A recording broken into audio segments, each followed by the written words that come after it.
রমাদান। আকাশে সরু বাঁকা চাঁদ দেখা গেছে। তামিম আর তানিয়া খুব খুশি। রমাদান মোবারক। তারা দুজনে মিলে আনন্দের সাথে চেঁচিয়ে উঠল। রমাদান মাস মানেই অনেক ধৈর্য আর সবার সাথে মিলেমিশে থাকার মাস।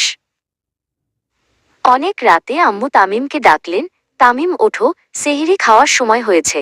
তানিয়া বড় তাই সে পুরো দিন রোজা রাখবে। 5 বছরের তামিম ও আম্মুর পাশে বসে পেট ভরে সেহরি খেল।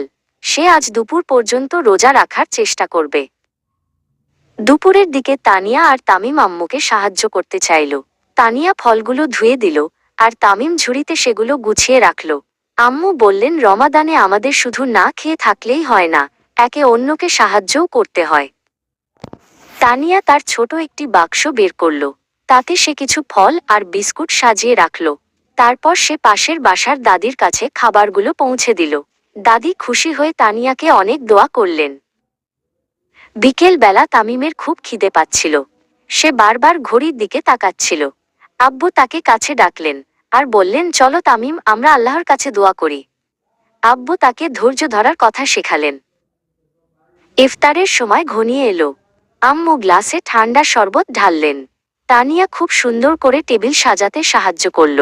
তারা সবাই মিলে দস্তরখান বিছিয়ে আজানের জন্য অপেক্ষা করতে লাগল। মসজিদের মিনার থেকে আজানের শব্দ ভেসে এল। আব্বু তামিমকে একটি খেজুর দিলেন। তামিম আর আব্বু বিসমিল্লাহ বলে রোজা ভাঙল। পানি আর খেজুর খেয়ে তামিমের মনটা ভরে গেল। ইফতারের পর নামাজের সময় হলো। আম্মু তানিয়াকে নিয়ে জায়নামাজ বিছালেন। তানিয়া আম্মুর পাশে দাঁড়িয়ে খুব মনোযোগ দিয়ে নামাজ পড়তে শিখল।